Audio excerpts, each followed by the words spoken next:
Em todo o mundo, pilotos militares relatam ter visto OVNIs. Em alguns casos, os pilotos envolveram-se em combates aéreos com eles. 2 pilotos militares vieram a público. Se isso chegar mais perto do que 6 ou 7 quilômetros, eu vou pular. Ele esperava que o objeto explodisse, mas isso não aconteceu. Envolver-se de fato com um OVNI durante 20 minutos, isso é uma coisa extraordinária. Em 1976, relatos de um objeto não identificado sobre Teherã enviaram um jato F-4 para confrontá-lo e destruí-lo. Ele pulou daqui para lá deste jeito. Em 1980, um caça peruano abriu fogo contra um objeto não identificado que invadiu o espaço aéreo militar. O comandante deu a ordem para decolar e destruir o objeto. Esses OVNIs executavam manobras impossíveis para as aeronaves terrestres? O cinegrafista está vomitando, mas tenta fazer o trabalho assim mesmo. A equipe e os ex-pilotos militares testaram 2 dos melhores casos de combate aéreo com OVNIs nos céus, sobre o Oceano Pacífico. É diferente de qualquer outra máquina. Este é o caso número 76102, combates aéreos com OVNIs. O OVNI sempre teve chance.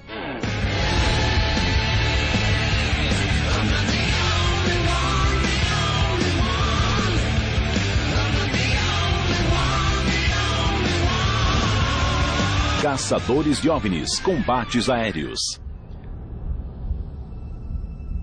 Combate aéreo é um termo que realmente veio da Primeira e da Segunda Guerras Mundiais. Um elemento importante do que eu considero como um combate aéreo é que os 2 envolvidos estão tentando atingir e matar um ao outro. Quando ouvi que alguns de nossos melhores pilotos, alguns dos melhores soldados, tiveram um combate aéreo com um OVNI, devo admitir que duvidei. Sou Bill Scott, ex-mecânico de voo de testes.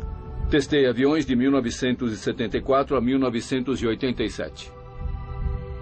Em 21 de fevereiro de 2008, a equipe foi chamada à base Mart da Força Aérea na Califórnia para continuar a investigar os combates aéreos entre naves militares e OVNIs. Foram descobertas evidências novas e surpreendentes. Nós vamos conversar sobre algumas das evidências mais críveis e importantes de toda a ufologia. Combates aéreos com OVNIs. Vamos nos encontrar com o piloto que realmente se envolveu com um OVNI sobre o Peru. E vamos conversar sobre o caso de Parviz Jafari, que realmente se envolveu com um OVNI sobre o Irã, sobre o Teherã, em 1976. Estamos empolgados com esses 2 casos. Isso se baseia em testemunhos ou temos provas físicas ou concretas? Eu soube que existem documentos oficiais do governo. Se houver provas concretas, eu estou muito curioso para ver. Aprontem-se para ter seu mundo abalado. Vamos lá.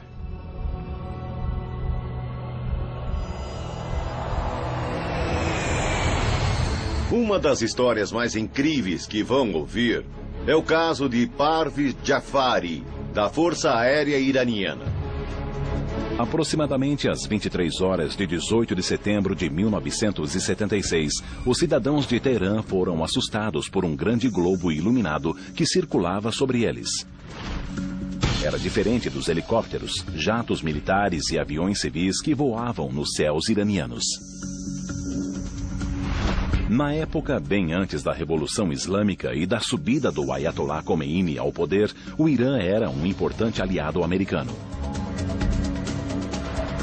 Como o Irã faz fronteira com a União Soviética, os militares americanos treinaram a Força Aérea Iraniana e lhe forneceram caças Phantom F-4. O F-4E, que foi usado no caso Jafari, era na época um dos melhores jatos que podia se envolver em combates aéreos. As cenas seguintes, filmadas pela TV iraniana e exibidas pela primeira vez fora do Irã, documentam um encontro com um OVNI. As imagens mostram os militares envolvidos nesse evento, inclusive Parviz Jafari, e usam as transcrições reais da torre de controle. Estamos vendo um objeto com 4 pás no céu. Numerosos relatos de OVNIs continuaram a chegar à torre de controle do aeroporto Mehrabad. Os objetos não eram aviões militares nem civis. Só para confirmar, por favor, ele está a nordeste de Teherã? Hussein Piruzi é o encarregado da torre de controle de tráfego aéreo. Ele decidiu notificar a Força Aérea Iraniana. Alô, é o oficial de serviço? Várias pessoas avistaram luzes brilhantes no céu. Às 23 horas e 31 minutos, um jato F-4 decolou da base aérea de Cherokee, em Hamadan, 280 quilômetros a sudoeste de Teherã. O primeiro piloto, o capitão Aziz Khain, investigou o objeto. 10 minutos mais tarde, outro F-4, pilotado por Parviz Jafari, recebeu ordens para decolar. Na época, Jafari era major e foi direcionado para interceptar uma luz estranha sobre o Teherã. Eu sou Parviz Jafari, um general aposentado da Força Aérea Iraniana. Jafari avalia que o objeto tinha o tamanho de um Boeing 707. Ele seguiu a luz até a fronteira russa, mas de repente, um objeto se separou da luz e veio direto para o avião de Jafari.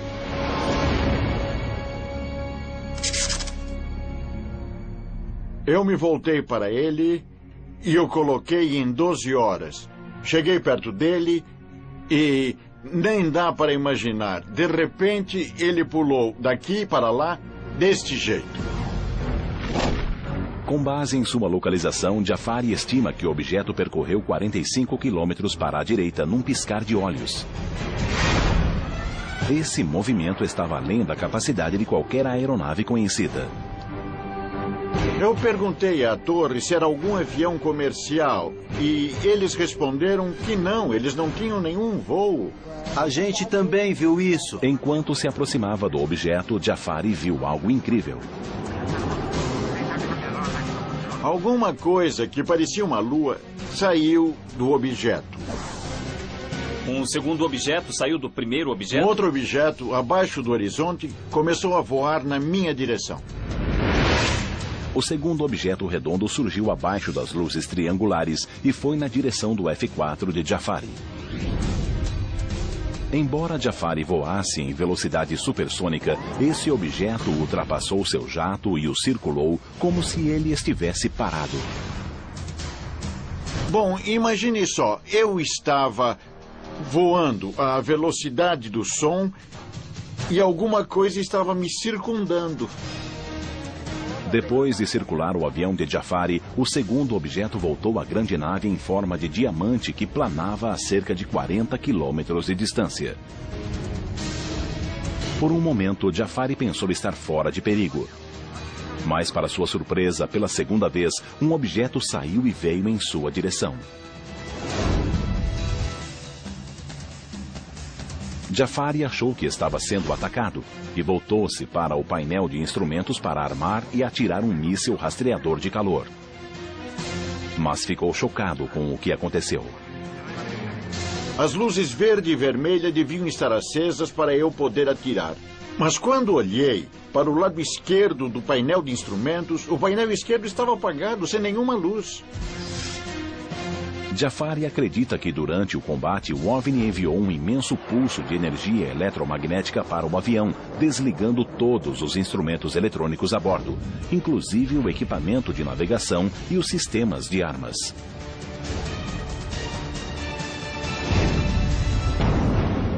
Com um sistema de mísseis fora de ação e sem ter como se defender, Jafari pensou em abandonar o avião. Pensei, se isso chegar mais perto do que 6 ou 7 quilômetros, eu vou pular. Mas antes de Jafari tomar essa difícil decisão, o objeto mudou de direção e voltou à grande nave. Quando ele se afastou de mim, eu pude ver o objeto principal. E depois ele ficou bem embaixo e desapareceu.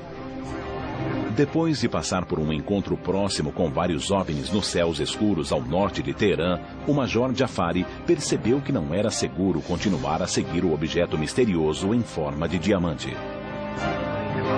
Ele recebeu permissão para retornar a Teherã, mas enquanto descia, percebeu que o encontro com o OVNI continuava.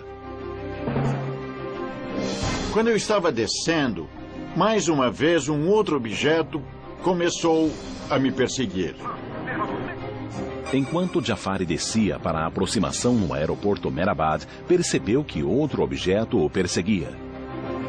Durante a aproximação final, ele viu o objeto descer no solo do deserto. Eu podia ver os grãos de areia no solo. Ele era muito brilhante, muito brilhante. Jafari recebeu ordens de não pousar e investigar o objeto que descera perto da base aérea. Segundo as testemunhas militares e civis, o objeto caíra nas redondezas de Chemiran, no Irã. Foi em alta velocidade para o solo e eu pensei que acabaria vendo uma explosão muito, muito forte. Mas isso não aconteceu. O objeto veio direto para o solo e aterrissou ali. Ao aterrissar no aeroporto, Parvez Jafari soube que logo teria de fazer um relato a seus comandantes sobre os acontecimentos da noite, mas não se deu conta de que os militares iranianos não eram os únicos interessados no assunto. Um dos oficiais americanos ficou ouvindo o que eu dizia, escrevendo e fazendo anotações.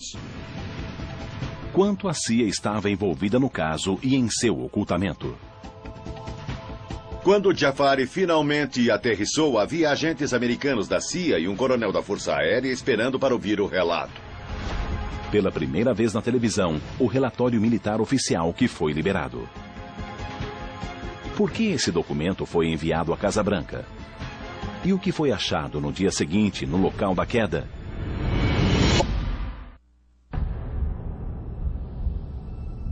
Em 1976, nos céus do Irã, o Major Parvez Jafari teve um angustiante encontro com o que acredita ser um OVNI.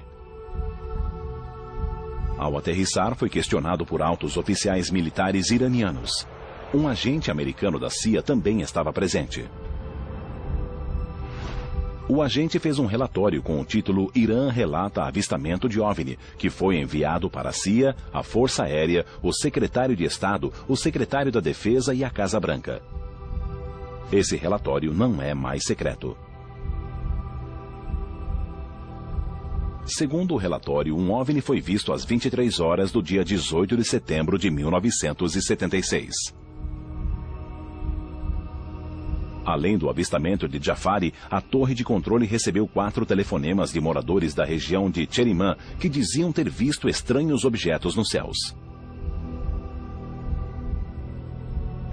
Alguns diziam que era um objeto semelhante a um pássaro e outros diziam que era um helicóptero. Mas não havia helicópteros voando nessa hora. O relatório detalha o avistamento de Jafari, inclusive a perda dos instrumentos eletrônicos. Quando o F-4 aproximou-se a cerca de 25 milhas náuticas, ele perdeu todos os instrumentos e a comunicação. O relatório diz ainda que foram vistos 2 objetos, um deles do tamanho de um 707. O segundo objeto foi direto para o F-4 em alta velocidade. O piloto tentou atirar um míssil AIM-9 contra o objeto, mas nesse momento o painel de controle de armamentos desligou-se. Então o piloto iniciou uma curva e deu um forte mergulho para se afastar do local.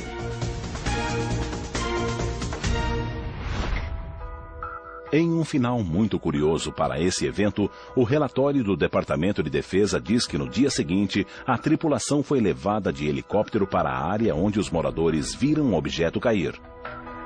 Segundo o relatório, foi feita uma verificação de radiação na área. Não há mais informações sobre esse caso, ou elas continuam confidenciais. Eu o vi e, por isso, acredito nele. Impressionada com a história de Jafari e com o relatório do Departamento de Defesa, nossa equipe quis detalhar e testar os 3 elementos mais cruciais do caso. Primeiro, o objeto parece saltar mais de 40 quilômetros em um instante. Segundo, um objeto circular aproximou-se de Jafari a uma velocidade muito maior do que qualquer nave humana atingiria. E terceiro, o que poderia desligar os instrumentos eletrônicos de um dos caças mais avançados da época, o Phantom F-4E. A equipe e o consultor de voo, o ex-mecânico de testes Bill Scott, acharam que o melhor modo de testar e entender esse evento seria por meio de uma demonstração prática com aviões caça. A equipe está na Air Combat USA, em Orange County, na Califórnia, o melhor grupo de combate aéreo americano. A tripulação é formada por ex-pilotos militares com muitos anos de experiência em voo.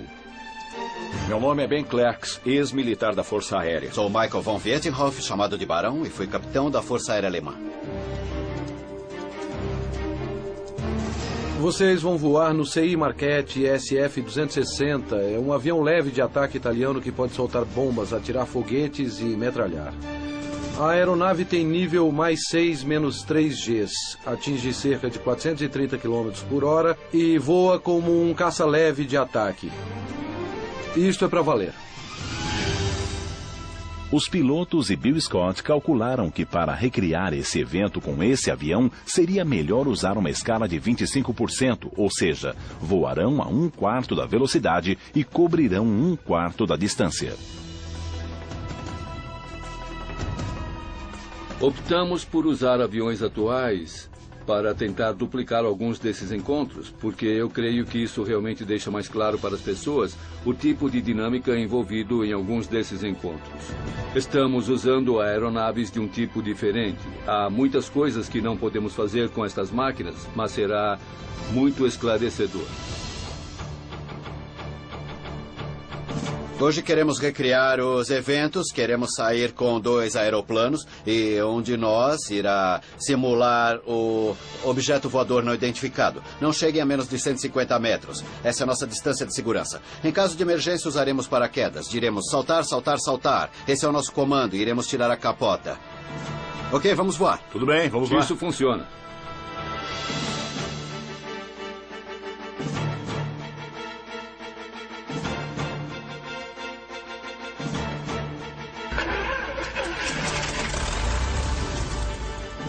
Fullerton Road, boa tarde, combate 1, voo 3 com combate aéreo Quebec, pronto para taxiar.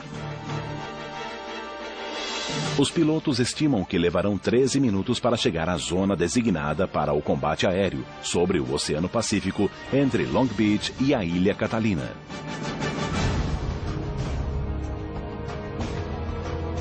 O combate aéreo começa.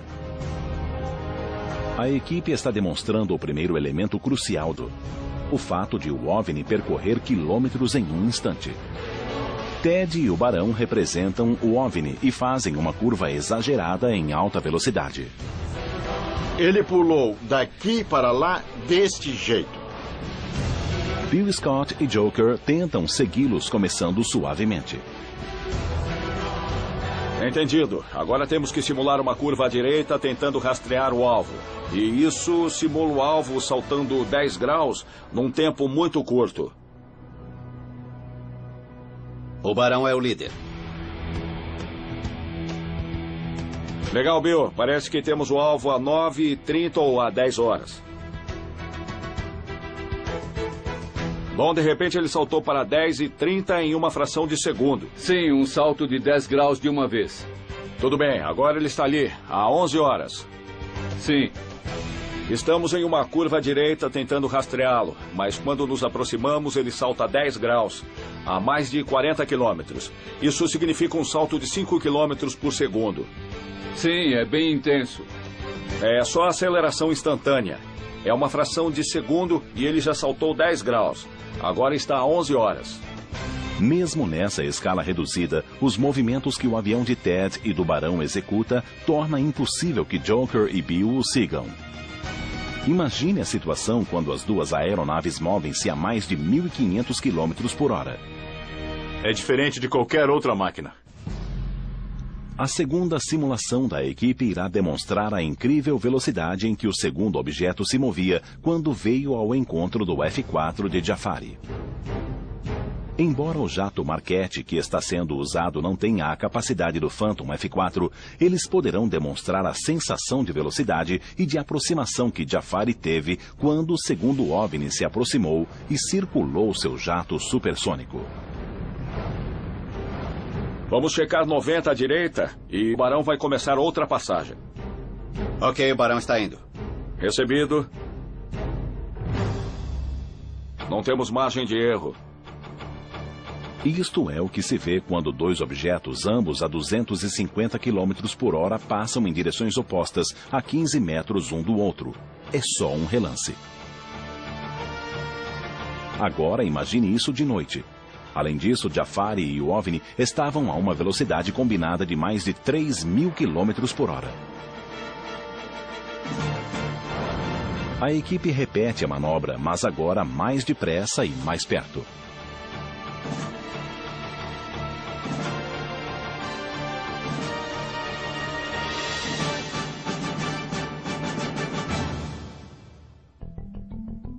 No dia 19 de setembro de 1976, um dia após o evento, o local da queda foi examinado em busca de radiação. Mas, segundo Jafari, nada foi achado, apesar dos avistamentos. Tudo bem, vamos voltar.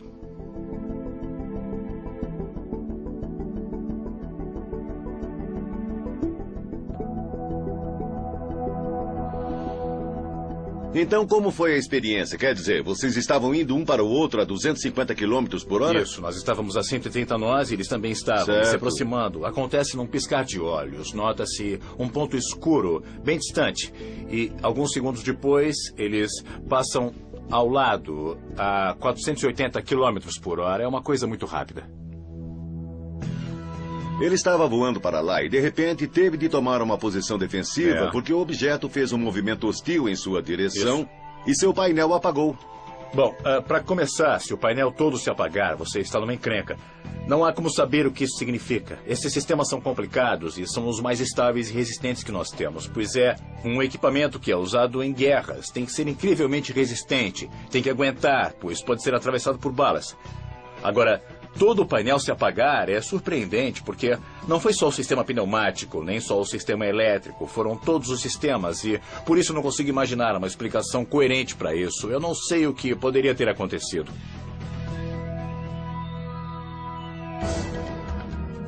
O maior mistério permanece. Está comprovado que Jafari perdeu todos os instrumentos e os sistemas de armas devido a alguma anomalia elétrica. Então havia algo afetando o painel de comando e o sistema de mísseis, temos certeza. Será que isso foi causado pelo OVNI? A equipe testa a teoria de Jafari.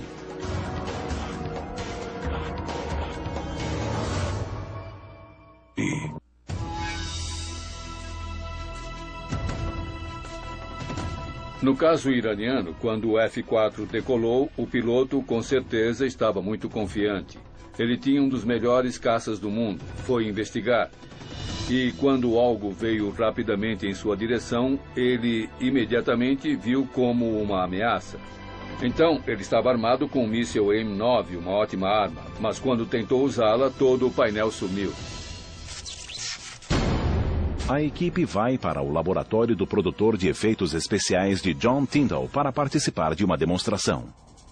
Tyndall vai nos mostrar o que pode ter acontecido com o painel de armas do Phantom F4 de Jafari quando ele tentou armar o míssil para se defender do que acreditava ser um ataque de OVNI. A minha demonstração hoje é basicamente para recriar um pulso eletromagnético, como o que pode ter sido experimentado nesse caso particular iraniano que estamos investigando. Esse OVNI parece ter lançado algum tipo de pulso para o caça a jato, e isso apagou muitos dos instrumentos.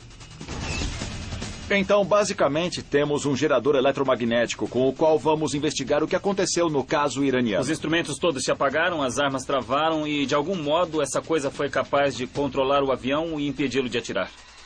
O que temos aqui é basicamente uma bobina de Tesla modificada. E isso significa que vamos pegar uma corrente doméstica de 110 volts e aumentá-la para 15.000 volts. A carga aumenta nos capacitores até chegar a um limiar. E então, bam! Passa por essa bobina e induz uma corrente nessa outra bobina. Se o teste tiver sucesso, John conseguirá apagar um computador doméstico sem incapacitá-lo por completo, mostrando que um evento similar poderia acontecer numa escala maior. Uma das coisas sobre computadores de bordo e aviões fly-by-wire é que eles têm uma proteção, que é o casco do avião. Nós vamos configurar um simulador de voo e mostrar como os efeitos desse pulso eletromagnético perturbam os computadores de bordo ou qualquer outro tipo de computador. Uau! Tudo bem, agora pode nivelar. Ótimo. Eu estou acertando. Então, podemos dizer que nesse ponto estamos perto do ponto de 40 quilômetros. Acho que é melhor vocês ficarem perto de mim. Tá legal. Luzes? Tudo bem. Estão prontos? Em 3, 2, 1.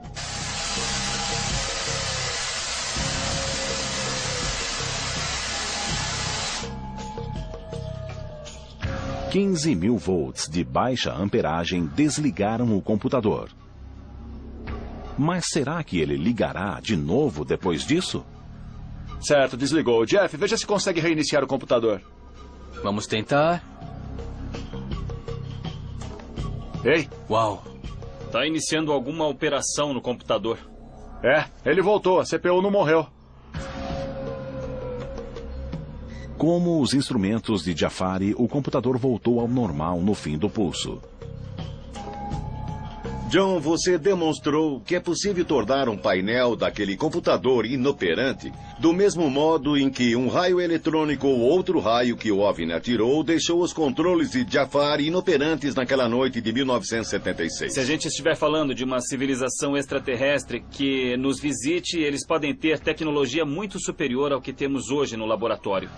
Embora isso tenha sido um sucesso, a escala é a grande surpresa, porque para obter os resultados que tivemos a 90 centímetros em alguma coisa a 40 quilômetros de distância, é preciso uma potência inacreditável, especialmente porque o pulso tem que penetrar uma caixa de metal, o casco do avião, para funcionar. Embora o encontro de Jafari tenha sido testemunhado por muitos e ele diga que os militares iranianos interessavam-se pelos OVNIs, a Revolução Iraniana que ocorreu 3 anos depois transformou o Irã em uma sociedade fechada e os relatos de OVNIs não mais chegaram ao Ocidente. Nunca tinha visto nada como isso antes. E quanto mais eu penso, mais eu acredito. E todos os outros acreditaram que era um objeto voador não identificado, um OVNI. Depois de testar os 3 elementos principais do caso de Jafari, a equipe duvida que uma aeronave já vista pudesse fazer os movimentos que Jafari viu naquela noite. Embora a perda do computador de bordo do F-4 possa ser explicada por um intenso pulso eletromagnético, os fatos permanecem misteriosos. 4 anos depois, um combate aéreo com OVNI ainda mais dramático ocorreu sobre o Peru. Mas desta vez o piloto conseguiu atacar.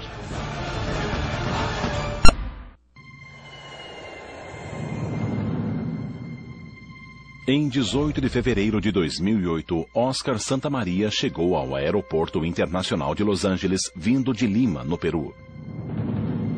Ele veio a Los Angeles para ajudar os caçadores de OVNIs a provar os fatos que cercaram seu extraordinário combate aéreo com um OVNI no Peru em 1980.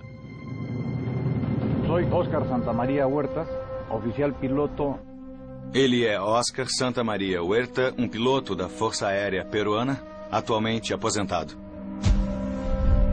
El 11 de abril de 1980, em 11 de abril de 1980, a las 7:15 horas de la mañana, às 7 horas e 15 minutos da manhã, na base aérea de La Joya, no Peru, 1.800 militares em serviço naquele dia observaram al final de la pista, observaram no final da pista um objeto que parecia ser um balão. Eles não tinham autorização para voar naquela área. Suponíamos que poderia ser um aparato. E pensaram que fosse um espião. O comando da base. O comandante, então, deu ordem para decolar e destruir o objeto de imediato. Santa Maria atirou 64 rajadas com sua Cannon de 30 milímetros diretamente no objeto, mas, para sua surpresa, as balas pareciam atravessá-lo. Embora pudessem destruir tudo em seu caminho, inclusive um balão meteorológico. Ele esperava que o objeto explodisse. Mas isso não aconteceu e o objeto começou a subir. Ele continuou a seguir o objeto. Santa Maria seguiu o objeto e reparou que todas as vezes que atingia o raio de alcance, o objeto subia e executava manobras dignas de um grande piloto.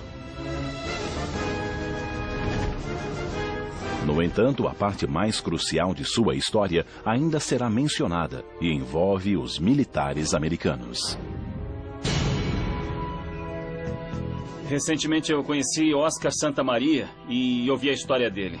E eu fiquei imaginando por que esse comandante militar contaria essa história de OVNI, a menos que tivesse realmente sido afetado por essa experiência. Eu acho que ele viu alguma coisa que o chocou bastante e que continuou com ele até hoje. Devido à complexidade desse evento, Oscar Santa Maria sempre encontrou céticos que não conseguem acreditar que ele e o objeto fizeram manobras tão extraordinárias durante o combate aéreo, com um objeto que ele acredita ter sido um OVNI verdadeiro. A equipe deseja determinar se o OVNI que Santa Maria encontrou tinha capacidades de manobra inexistentes na época. Como não tem acesso a um jato Sequoia 22 igual ao de Santa Maria, usarão o melhor disponível. Retornaram ao Air Combat USA para levar o caso aos céus. A equipe identificou 3 elementos cruciais neste caso e deseja demonstrá-los. O fato de Santa Maria ter atirado no OVNI sem efeito visível impressionou a equipe, mas é difícil de testar. No entanto, 2 manobras aéreas podem ser analisadas com precisão no ar. Em primeiro lugar, o OVNI ficou parado no ar e depois, a partir da posição de parada, iniciou uma subida rápida e abrupta.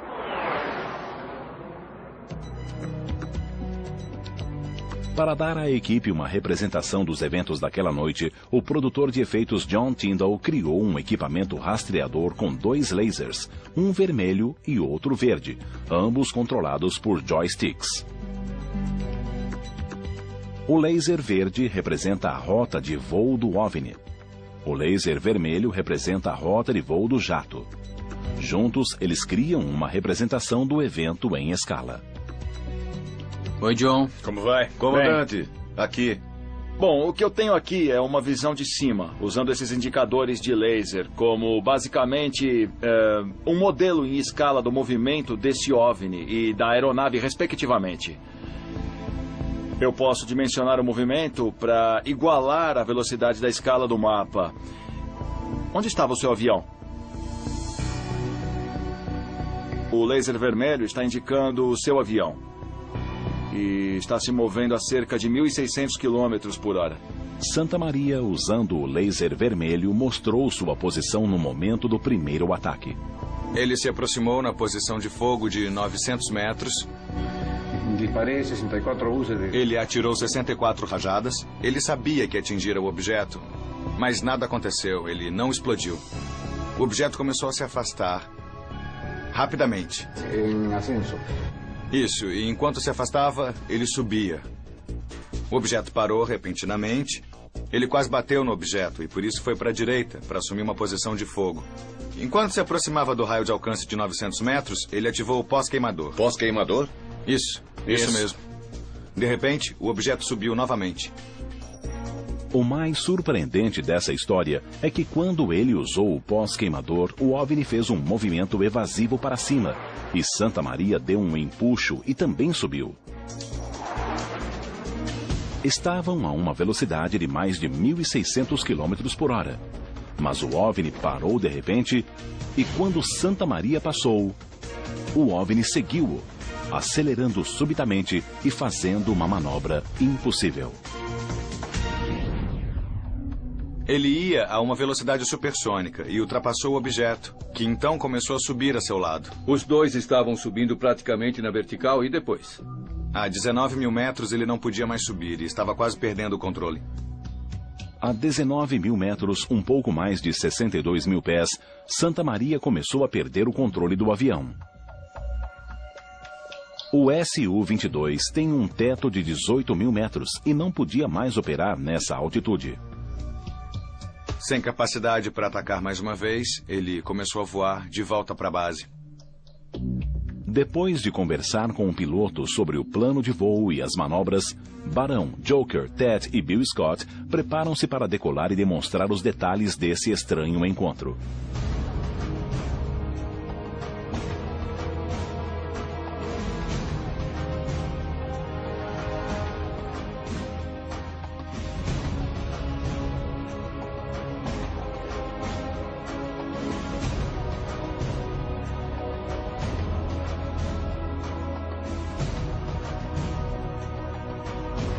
É preciso estar de olhos bem abertos, porque o espaço aéreo não é só nosso. Os jatos dos caçadores de OVNIs decolaram. Está vindo para o ataque. Fogo, fogo, fogo! Para provar esse caso de uma vez por todas. O caso de Santa Maria foi descoberto pelo Departamento de Defesa e pelos secretários de Estado. Um relatório completo foi redigido e enviado a algumas das mais importantes autoridades em Washington.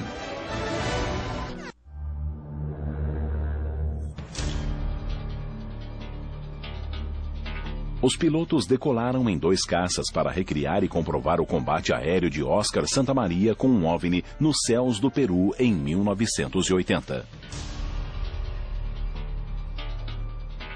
Eles estão a cerca de 7 minutos do local de seu combate aéreo. É preciso estar de olhos bem abertos, porque o espaço aéreo não é só nosso. Documentos militares divulgados recentemente mostram que foi feito um relatório detalhado desse caso para a surpresa de Santa Maria. Depois de seu voo, o Departamento Americano de Defesa incluiu todo o seu depoimento em um relatório do Departamento de Defesa. Fiquei intrigado. Como acha que conseguiram isso? A comunidade de inteligência entre os estados intercambia informação. Exatamente. Mesmo? Existe uma comunidade próxima entre os países e as forças aéreas. Eles se comunicam e informam uns aos outros. Embora o governo americano parasse de investigar OVNIs com a conclusão do projeto Livro Azul em 1970, o relatório de Santa Maria, divulgado pelos secretários de Estado, demonstra outra coisa. Ele será apresentado aqui pela primeira vez na TV.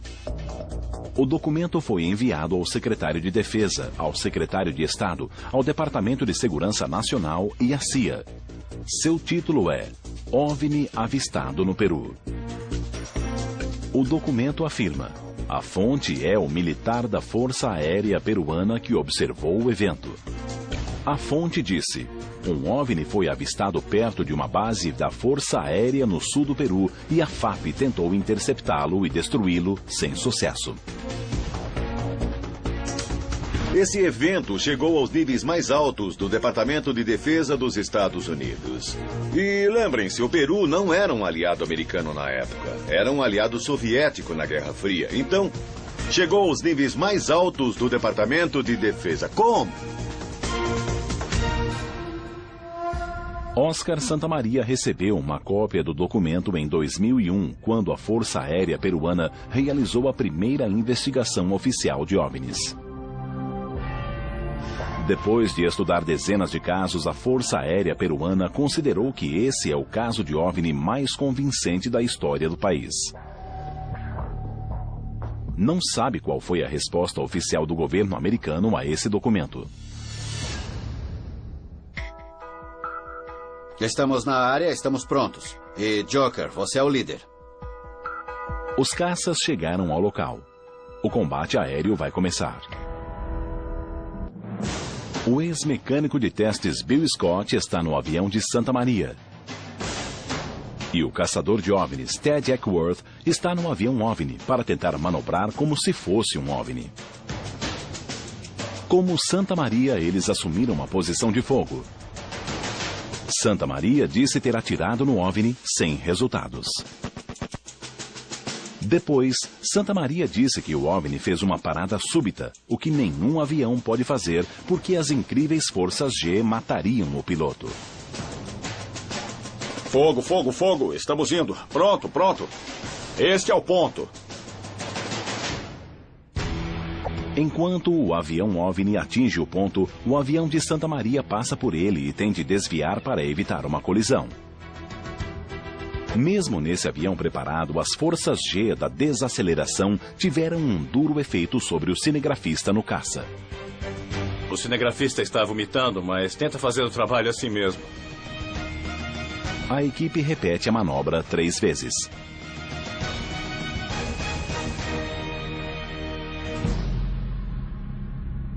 Na manobra mais ousada jamais tentada por um piloto da Força Aérea Peruana, Santa Maria atingiu o teto de operação de sua aeronave, 19.000 metros, enquanto era perseguido pelo OVNI.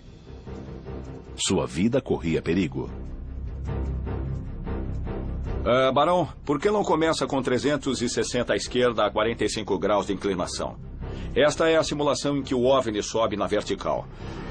Quando estivermos prontos, vou contar até 3 e o Barão vai fechar a curva e subir. Joker, no avião de Santa Maria, faz um forte mergulho. O OVNI foge e Joker faz o mergulho em J, subindo quase na vertical. O OVNI segue-o, tentando também subir verticalmente. Lá vai ele na vertical. E até mais. Não alcançamos ele.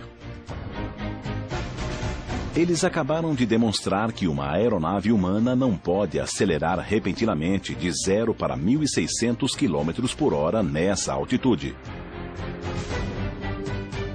Isso também demonstra que um dos melhores caças do mundo não poderia ter alcançado o OVNI. Ok, vamos voltar. Ok, Barão, é o líder. Autorização para voltar ao plano de voo.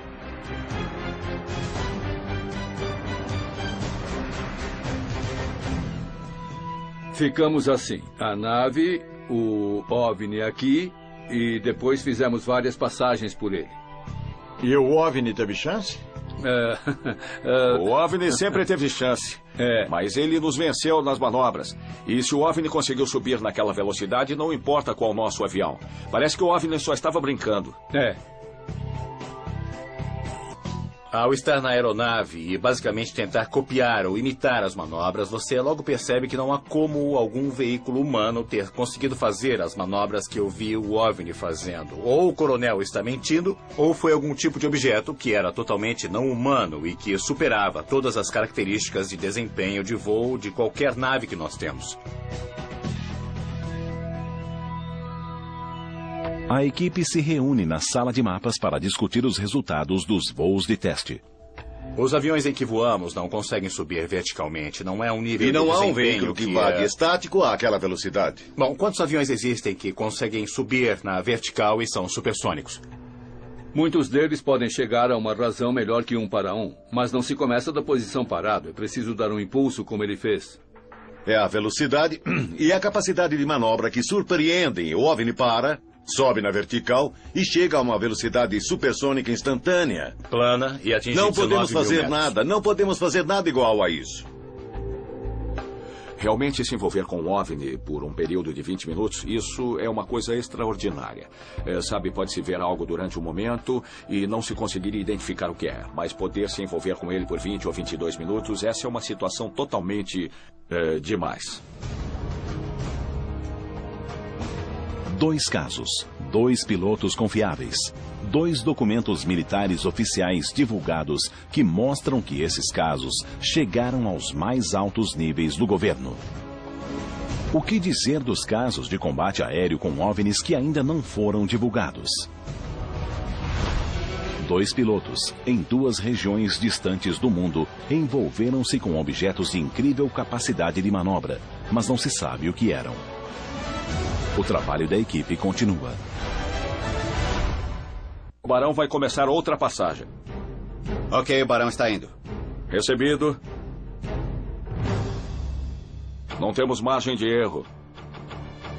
Isto é o que se vê quando dois objetos, ambos a 250 km por hora, passam em direções opostas a 15 metros um do outro. É só um relance. Agora imagine isso de noite. Além disso, Jafari e o OVNI estavam a uma velocidade combinada de mais de 3.000 km por hora. A equipe repete a manobra, mas agora mais depressa e mais perto.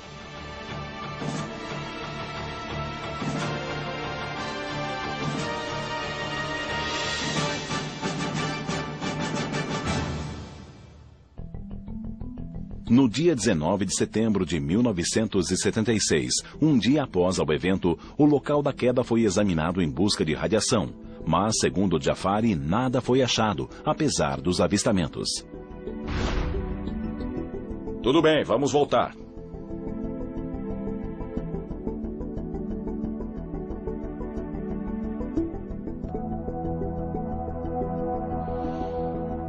Então, como foi a experiência? Quer dizer, vocês estavam indo um para o outro a 250 km por hora? Isso, nós estávamos a 130 nós e eles também estavam Certo. se aproximando. Acontece num piscar de olhos. Nota-se um ponto escuro, bem distante. E alguns segundos depois, eles passam ao lado a 480 km por hora. É uma coisa muito rápida. Ele estava voando para lá e, de repente, teve de tomar uma posição defensiva porque o objeto fez um movimento hostil em sua direção e seu painel apagou. Bom, para começar, se o painel todo se apagar, você está numa encrenca. Não há como saber o que isso significa. Esses sistemas são complicados e são os mais estáveis e resistentes que nós temos, pois é um equipamento que é usado em guerras. Tem que ser incrivelmente resistente, tem que aguentar, pois pode ser atravessado por balas. Agora, todo o painel se apagar é surpreendente, porque não foi só o sistema pneumático, nem só o sistema elétrico, foram todos os sistemas e por isso não consigo imaginar uma explicação coerente para isso. Eu não sei o que poderia ter acontecido.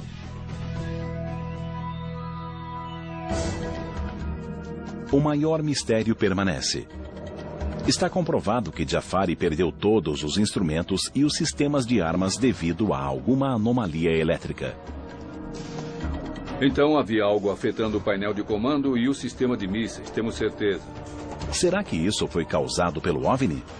A equipe testa a teoria de Jafari.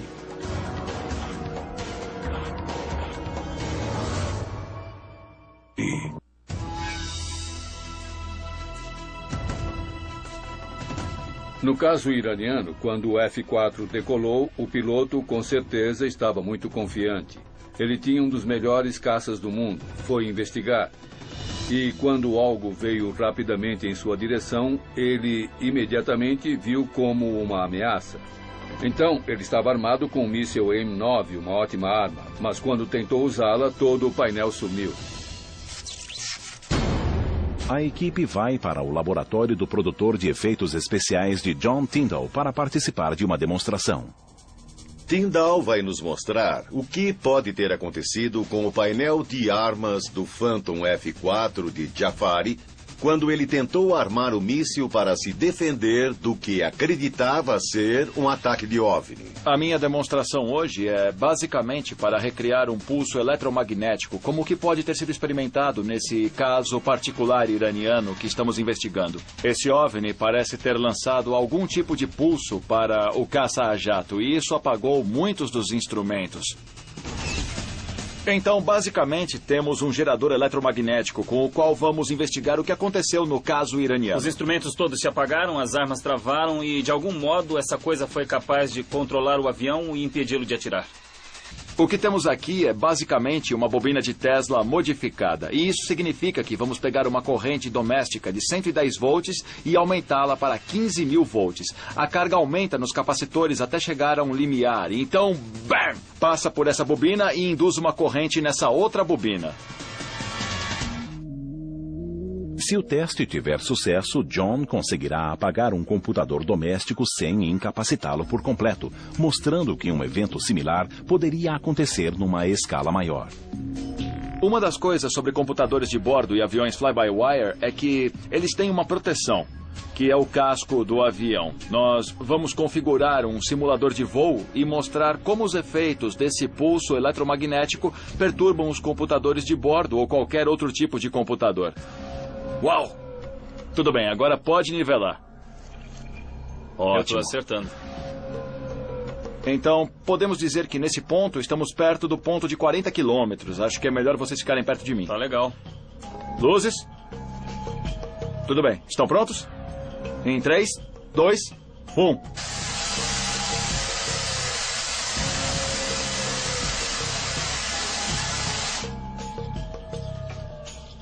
$15.000 volts de baixa amperagem desligaram o computador. Mas será que ele ligará de novo depois disso? Certo, desligou. Jeff, veja se consegue reiniciar o computador. Vamos tentar. Ei! Uau! Tá iniciando alguma operação no computador. É, ele voltou. A CPU não morreu. Como os instrumentos de Jafari, o computador voltou ao normal no fim do pulso.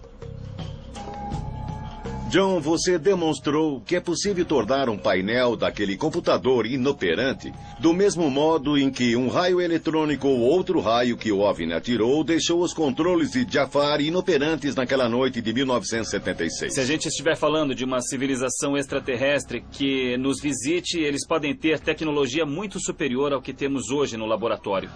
Embora isso tenha sido um sucesso, a escala é a grande surpresa, porque para obter os resultados que tivemos a 90 centímetros, em alguma coisa a 40 quilômetros de distância, é preciso uma potência inacreditável, especialmente porque o pulso tem que penetrar uma caixa de metal, o casco do avião, para funcionar.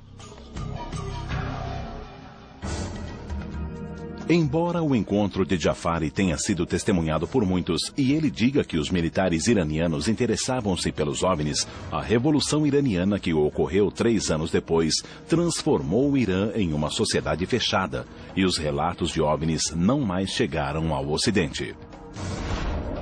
Nunca tinha visto nada como isso antes. E quanto mais eu penso, mais eu acredito. E todos os outros acreditaram que era um objeto voador não identificado, um OVNI. Depois de testar os 3 elementos principais do caso de Jafari, a equipe duvida que uma aeronave já vista pudesse fazer os movimentos que Jafari viu naquela noite. Embora a perda do computador de bordo do F-4 possa ser explicada por um intenso pulso eletromagnético, os fatos permanecem misteriosos. 4 anos depois, um combate aéreo com OVNI ainda mais dramático ocorreu sobre o Peru. Mas desta vez o piloto conseguiu atacar.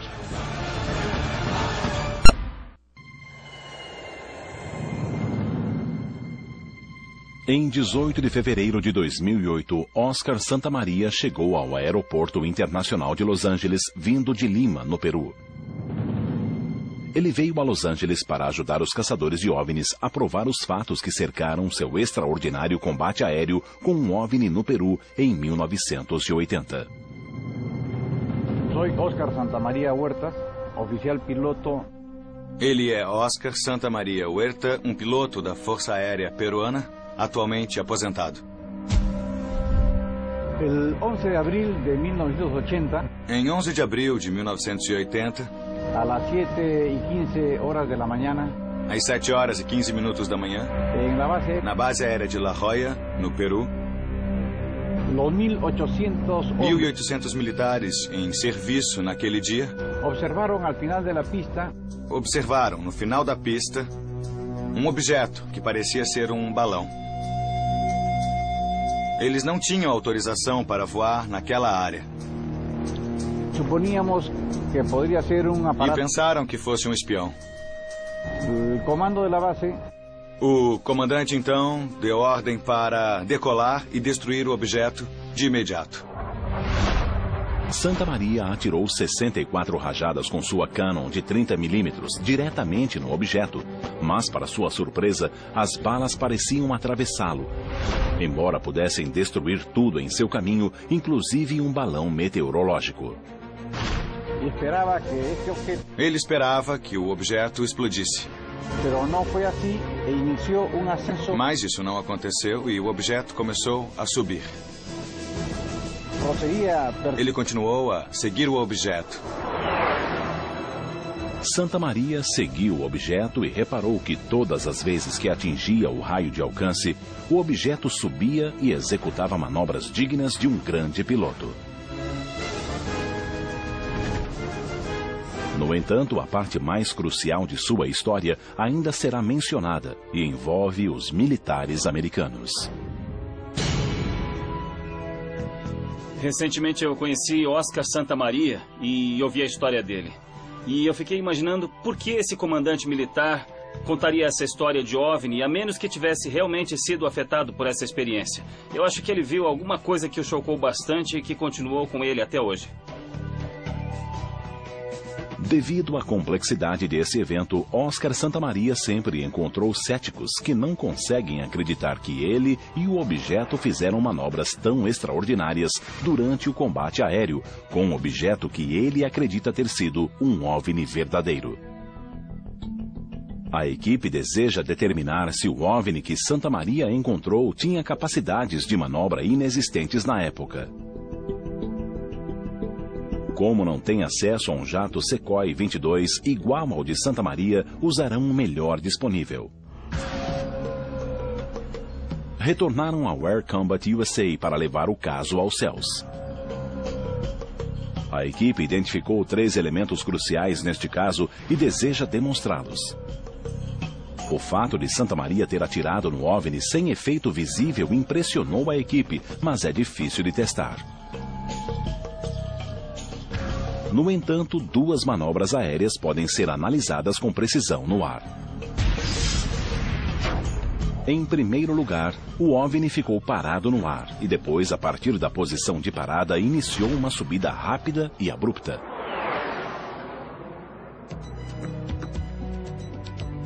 Para dar à equipe uma representação dos eventos daquela noite, o produtor de efeitos John Tyndall criou um equipamento rastreador com 2 lasers, um vermelho e outro verde, ambos controlados por joysticks. O laser verde representa a rota de voo do OVNI. O laser vermelho representa a rota de voo do jato. Juntos, eles criam uma representação do evento em escala. Oi, John. Como vai? Comandante, aqui. Bom, o que eu tenho aqui é uma visão de cima, usando esses indicadores de laser como, basicamente, um modelo em escala do movimento desse OVNI e da aeronave, respectivamente. Eu posso dimensionar o movimento para igualar a velocidade da escala do mapa. Onde estava o seu avião? O laser vermelho está indicando o seu avião. E está se movendo a cerca de 1.600 km por hora. Santa Maria, usando o laser vermelho, mostrou sua posição no momento do primeiro ataque. Ele se aproximou na posição de fogo de 900 metros. Ele atirou 64 rajadas. Ele sabia que atingira o objeto, mas nada aconteceu. Ele não explodiu. O objeto começou a se afastar rapidamente. Em ascenso. Isso, e enquanto se afastava, ele subia. O objeto parou repentinamente. Ele quase bateu no objeto e por isso foi para a direita, para assumir uma posição de fogo. Enquanto se aproximava do raio de alcance de 900 metros, ele ativou o pós-queimador. Pós-queimador? Isso mesmo. De repente, o objeto subiu novamente. O mais surpreendente dessa história é que quando ele usou o pós-queimador, o OVNI fez um movimento evasivo para cima e Santa Maria deu um empuxo e também subiu. Estavam a uma velocidade de mais de 1.600 km por hora. Mas o OVNI parou de repente e quando Santa Maria passou, o OVNI seguiu-o, acelerando subitamente e fazendo uma manobra impossível. Ele ia a uma velocidade supersônica e ultrapassou o objeto, que então começou a subir a seu lado. Os 2 estavam subindo praticamente na vertical e depois? A 19.000 metros ele não podia mais subir e estava quase perdendo o controle. A 19.000 metros, um pouco mais de 62.000 pés, Santa Maria começou a perder o controle do avião. O Su-22 tem um teto de 18 mil metros e não podia mais operar nessa altitude. Sem capacidade para atacar mais uma vez, ele começou a voar de volta para a base. Depois de conversar com o piloto sobre o plano de voo e as manobras, Barão, Joker, Ted e Bill Scott preparam-se para decolar e demonstrar os detalhes desse estranho encontro.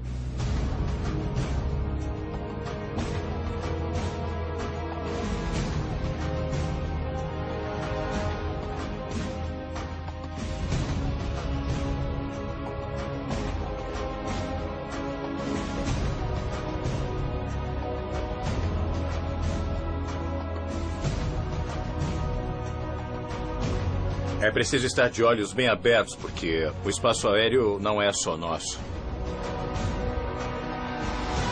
Os jatos dos caçadores de OVNIs decolaram. Está vindo para o ataque. Fogo, fogo, fogo! Para provar esse caso de uma vez por todas. O caso de Santa Maria foi descoberto pelo Departamento de Defesa e pelos secretários de Estado. Um relatório completo foi redigido e enviado a algumas das mais importantes autoridades em Washington.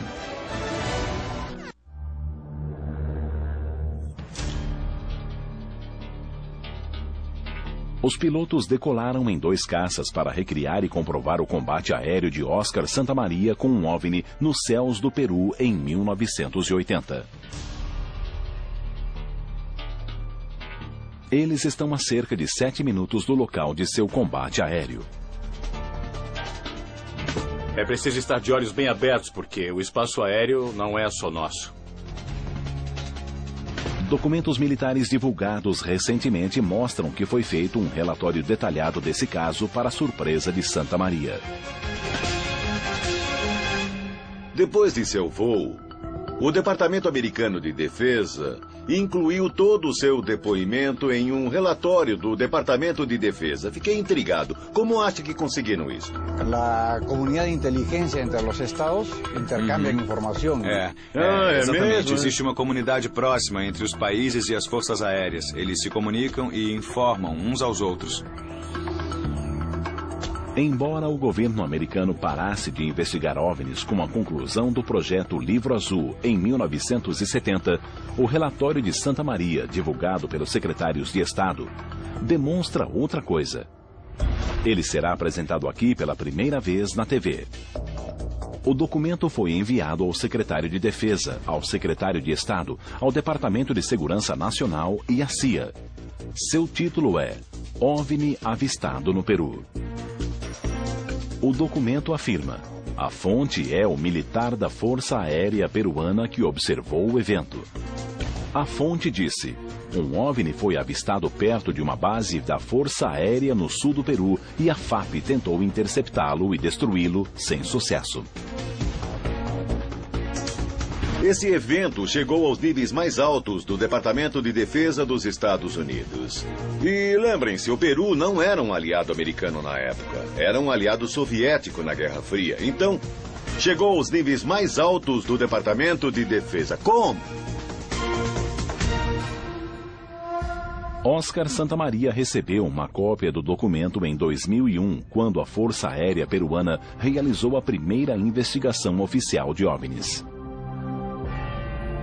Depois de estudar dezenas de casos, a Força Aérea Peruana considerou que esse é o caso de OVNI mais convincente da história do país. Não sabe qual foi a resposta oficial do governo americano a esse documento. Estamos na área, estamos prontos. E, Joker, você é o líder. Os caças chegaram ao local. O combate aéreo vai começar. O ex-mecânico de testes Bill Scott está no avião de Santa Maria. E o caçador de OVNIs Ted Eckworth está no avião OVNI para tentar manobrar como se fosse um OVNI. Como Santa Maria, eles assumiram uma posição de fogo. Santa Maria disse ter atirado no OVNI sem resultados. Depois, Santa Maria disse que o OVNI fez uma parada súbita, o que nenhum avião pode fazer porque as incríveis forças G matariam o piloto. Fogo, fogo, fogo. Estamos indo. Pronto, pronto. Este é o ponto. Enquanto o avião OVNI atinge o ponto, o avião de Santa Maria passa por ele e tem de desviar para evitar uma colisão. Mesmo nesse avião preparado, as forças G da desaceleração tiveram um duro efeito sobre o cinegrafista no caça. O cinegrafista está vomitando, mas tenta fazer o trabalho assim mesmo. A equipe repete a manobra 3 vezes.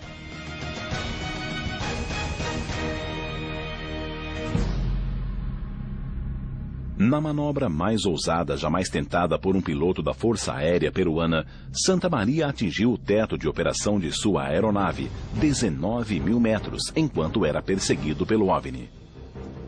Sua vida corria perigo. Barão, por que não começa com 360 à esquerda a 45 graus de inclinação? Esta é a simulação em que o OVNI sobe na vertical. Quando estivermos prontos, vou contar até 3 e o Barão vai fechar a curva e subir. Joker, no avião de Santa Maria, faz um forte mergulho. O OVNI foge e Joker faz o mergulho em J, subindo quase na vertical. O OVNI segue-o, tentando também subir verticalmente. Lá vai ele na vertical. E até mais. Não alcançamos ele.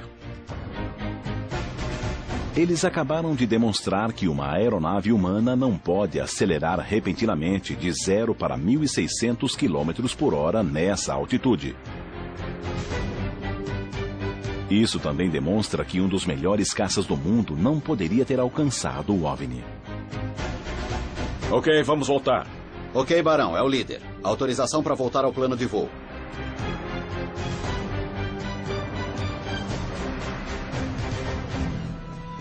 Ficamos assim, a nave, o OVNI aqui, e depois fizemos várias passagens por ele. E o OVNI teve chance? O OVNI sempre teve chance, mas ele nos venceu nas manobras. E se o OVNI conseguiu subir naquela velocidade, não importa qual nosso avião. Parece que o OVNI só estava brincando. Ao estar na aeronave e basicamente tentar copiar ou imitar as manobras, você logo percebe que não há como algum veículo humano ter conseguido fazer as manobras que eu vi o OVNI fazendo. Ou o coronel está mentindo, ou foi algum tipo de objeto que era totalmente não humano e que superava todas as características de desempenho de voo de qualquer nave que nós temos. A equipe se reúne na sala de mapas para discutir os resultados dos voos de teste. Os aviões em que voamos não conseguem subir verticalmente. Não é um nível de desempenho. E não há um veículo que vá de estático àquela velocidade. Bom, quantos aviões existem que conseguem subir na vertical e são supersônicos? Muitos deles podem chegar a uma razão melhor que 1 para 1, mas não se começa da posição parado. É preciso dar um impulso como ele fez. É a velocidade e a capacidade de manobra que surpreendem. O OVNI para, sobe na vertical e chega a uma velocidade supersônica instantânea. Plana e atinge 19 Não podemos fazer mil metros. nada, não podemos fazer nada igual a isso. Realmente se envolver com um OVNI por um período de 20 minutos, isso é uma coisa extraordinária. Sabe, pode-se ver algo durante um momento e não se conseguir identificar o que é. Mas poder se envolver com ele por 20 ou 22 minutos, essa é uma situação totalmente demais.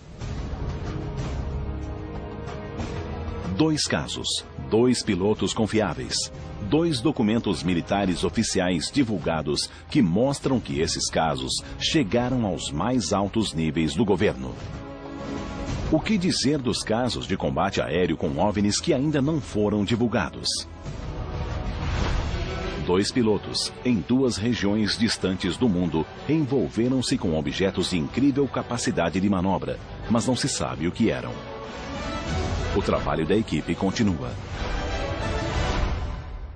Mas isso não aconteceu e o objeto começou a subir. Ele continuou a seguir o objeto.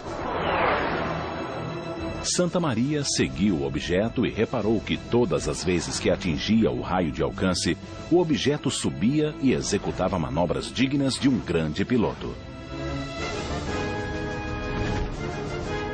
No entanto, a parte mais crucial de sua história ainda será mencionada e envolve os militares americanos. Recentemente eu conheci Oscar Santamaria e ouvi a história dele. E eu fiquei imaginando por que esse comandante militar contaria essa história de OVNI, a menos que tivesse realmente sido afetado por essa experiência. Eu acho que ele viu alguma coisa que o chocou bastante e que continuou com ele até hoje. Devido à complexidade desse evento, Oscar Santamaria sempre encontrou céticos que não conseguem acreditar que ele e o objeto fizeram manobras tão extraordinárias durante o combate aéreo, com um objeto que ele acredita ter sido um OVNI verdadeiro. A equipe deseja determinar se o OVNI que Santamaria encontrou tinha capacidades de manobra inexistentes na época. Como não tem acesso a um jato Sequoia 22 igual ao de Santamaria, usarão o melhor disponível. Retornaram ao Air Combat USA para levar o caso aos céus. A equipe identificou 3 elementos cruciais neste caso e deseja demonstrá-los. O fato de Santamaria ter atirado no OVNI sem efeito visível impressionou a equipe, mas é difícil de testar. No entanto, 2 manobras aéreas podem ser analisadas com precisão no ar. Em primeiro lugar, o OVNI ficou parado no ar e depois, a partir da posição de parada, iniciou uma subida rápida e abrupta.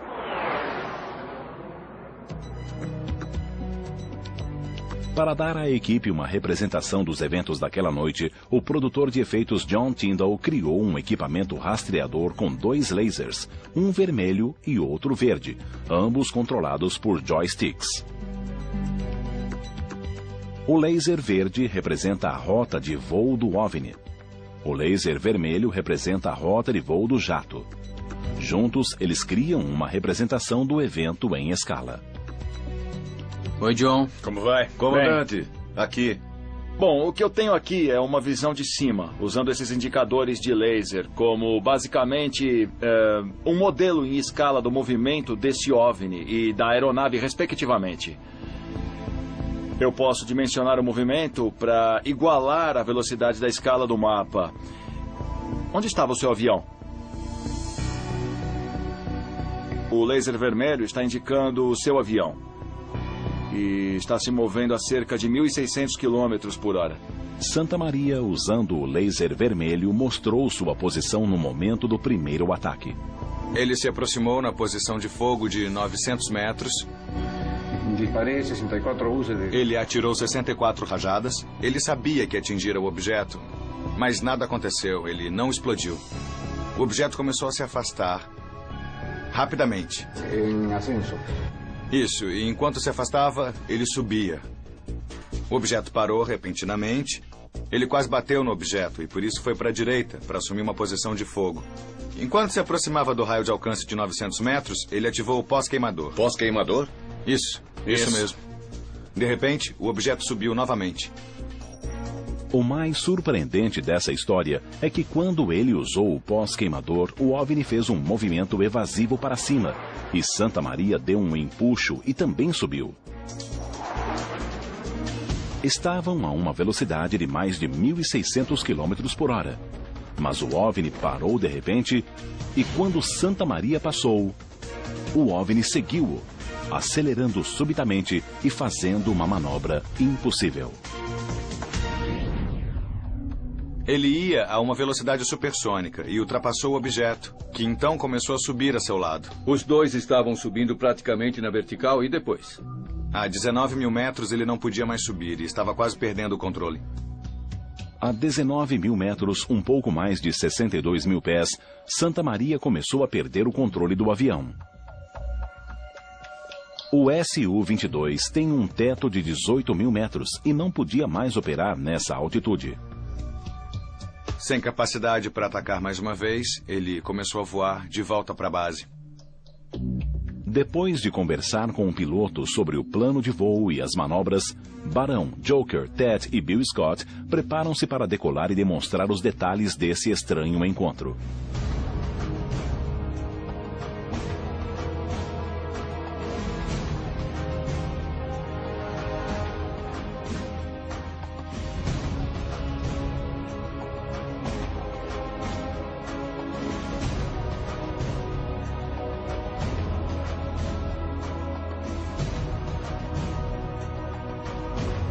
É preciso estar de olhos bem abertos, porque o espaço aéreo não é só nosso. Os jatos dos caçadores de OVNIs decolaram. Está vindo para o ataque. Fogo, fogo, fogo! Para provar esse caso de uma vez por todas. O caso de Santa Maria foi descoberto pelo Departamento de Defesa e pelos secretários de Estado. Um relatório completo foi redigido e enviado a algumas das mais importantes autoridades em Washington.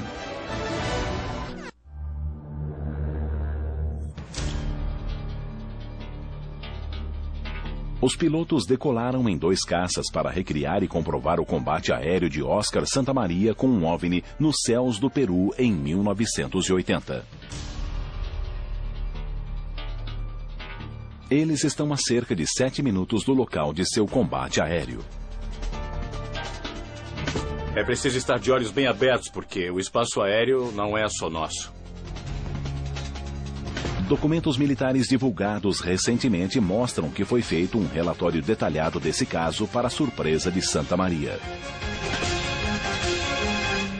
Depois de seu voo, o Departamento Americano de Defesa incluiu todo o seu depoimento em um relatório do Departamento de Defesa. Fiquei intrigado. Como acha que conseguiram isso? A comunidade de inteligência entre os estados intercambia informação. Exatamente. Mesmo? Existe uma comunidade próxima entre os países e as forças aéreas. Eles se comunicam e informam uns aos outros. Embora o governo americano parasse de investigar OVNIs com a conclusão do projeto Livro Azul em 1970, o relatório de Santa Maria, divulgado pelos secretários de Estado, demonstra outra coisa. Ele será apresentado aqui pela primeira vez na TV. O documento foi enviado ao secretário de Defesa, ao secretário de Estado, ao Departamento de Segurança Nacional e à CIA. Seu título é OVNI Avistado no Peru.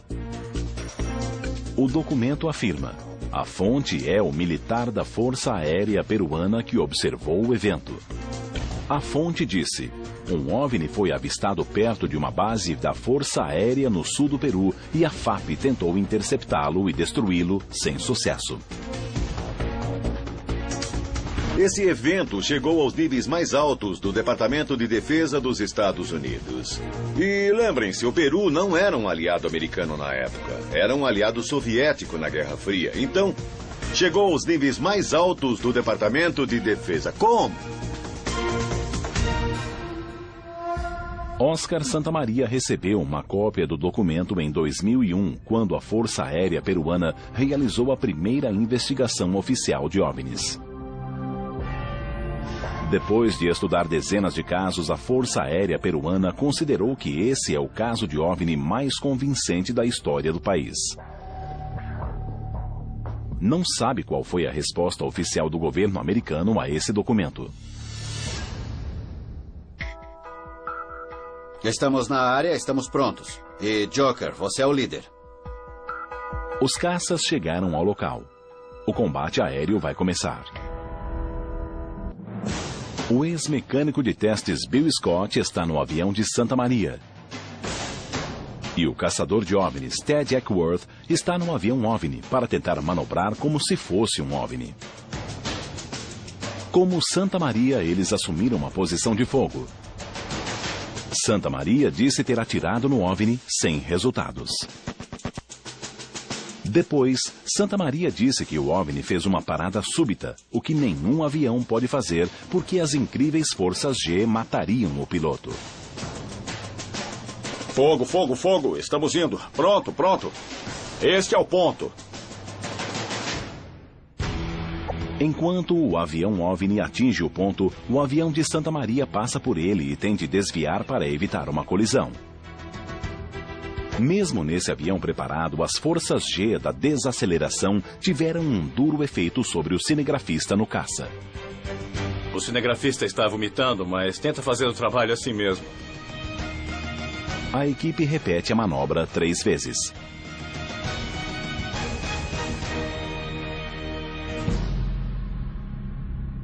Na manobra mais ousada jamais tentada por um piloto da Força Aérea Peruana, Santa Maria atingiu o teto de operação de sua aeronave, 19.000 metros, enquanto era perseguido pelo OVNI. Sua vida corria perigo. Barão, por que não começa com 360 à esquerda a 45 graus de inclinação?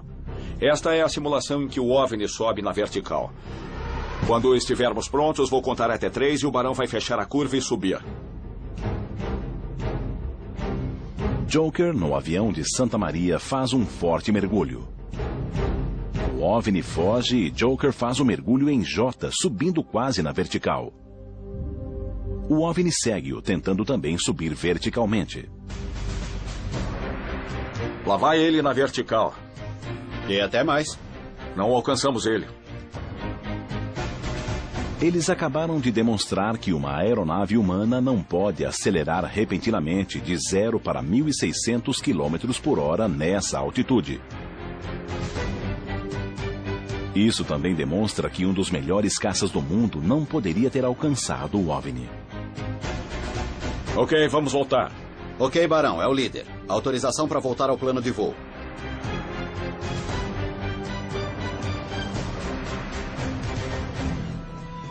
Ficamos assim, a nave, o OVNI aqui, e depois fizemos várias passagens por ele. E o OVNI teve chance? O OVNI sempre teve chance, mas ele nos venceu nas manobras. E se o OVNI conseguiu subir naquela velocidade, não importa qual nosso avião. Parece que o OVNI só estava brincando. Ao estar na aeronave e basicamente tentar copiar ou imitar as manobras, você logo percebe que não há como algum veículo humano ter conseguido fazer as manobras que eu vi o OVNI fazendo. Ou o coronel está mentindo, ou foi algum tipo de objeto que era totalmente não humano e que superava todas as características de desempenho de voo de qualquer nave que nós temos. A equipe se reúne na sala de mapas para discutir os resultados dos voos de teste.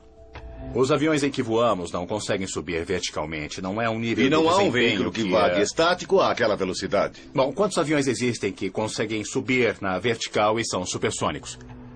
Muitos deles podem chegar a uma razão melhor que 1 para 1, mas não se começa da posição parado. É preciso dar um impulso como ele fez. É a velocidade e a capacidade de manobra que surpreendem. O OVNI para, sobe na vertical e chega a uma velocidade supersônica instantânea. Plana e atinge 19 mil metros. Não podemos fazer nada, não podemos fazer nada igual a isso. Realmente se envolver com o OVNI por um período de 20 minutos, isso é uma coisa extraordinária. Sabe, pode-se ver algo durante um momento e não se conseguir identificar o que é. Mas poder se envolver com ele por 20 ou 22 minutos, essa é uma situação totalmente demais. 2 casos, 2 pilotos confiáveis, 2 documentos militares oficiais divulgados que mostram que esses casos chegaram aos mais altos níveis do governo. O que dizer dos casos de combate aéreo com OVNIs que ainda não foram divulgados? 2 pilotos, em 2 regiões distantes do mundo, envolveram-se com objetos de incrível capacidade de manobra, mas não se sabe o que eram. O trabalho da equipe continua. Enquanto o avião OVNI atinge o ponto, o avião de Santa Maria passa por ele e tem de desviar para evitar uma colisão. Mesmo nesse avião preparado, as forças G da desaceleração tiveram um duro efeito sobre o cinegrafista no caça. O cinegrafista está vomitando, mas tenta fazer o trabalho assim mesmo. A equipe repete a manobra 3 vezes.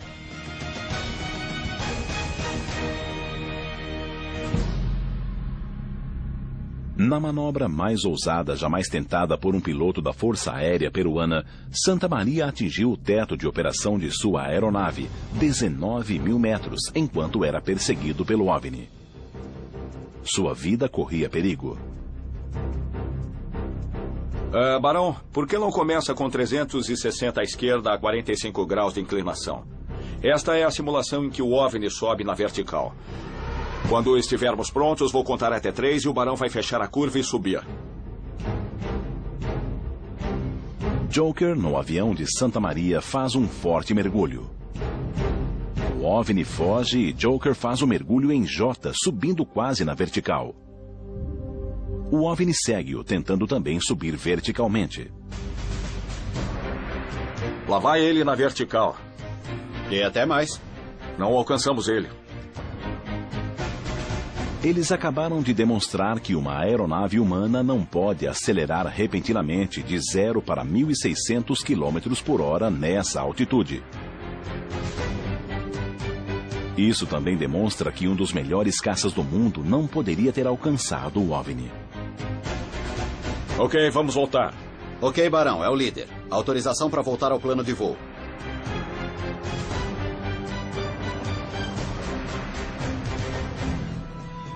Ficamos assim, a nave, o OVNI aqui, e depois fizemos várias passagens por ele. E o OVNI teve chance? O OVNI sempre teve chance, mas ele nos venceu nas manobras. E se o OVNI conseguiu subir naquela velocidade, não importa qual nosso avião. Parece que o OVNI só estava brincando. Ao estar na aeronave e basicamente tentar copiar ou imitar as manobras, você logo percebe que não há como algum veículo humano ter conseguido fazer as manobras que eu vi o OVNI fazendo. Ou o coronel está mentindo, ou foi algum tipo de objeto que era totalmente não humano e que superava todas as características de desempenho de voo de qualquer nave que nós temos. A equipe se reúne na sala de mapas para discutir os resultados dos voos de teste.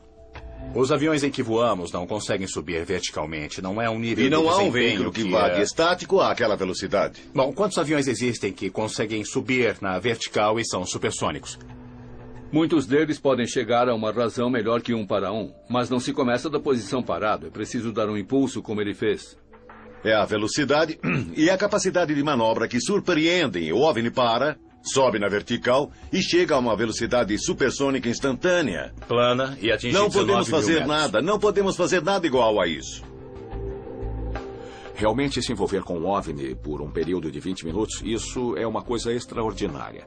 Sabe, pode-se ver algo durante um momento e não se conseguir identificar o que é. Mas poder se envolver com ele por 20 ou 22 minutos, essa é uma situação totalmente demais. 2 casos, 2 pilotos confiáveis, 2 documentos militares oficiais divulgados que mostram que esses casos chegaram aos mais altos níveis do governo. O que dizer dos casos de combate aéreo com OVNIs que ainda não foram divulgados? 2 pilotos, em 2 regiões distantes do mundo, envolveram-se com objetos de incrível capacidade de manobra, mas não se sabe o que eram. O trabalho da equipe continua.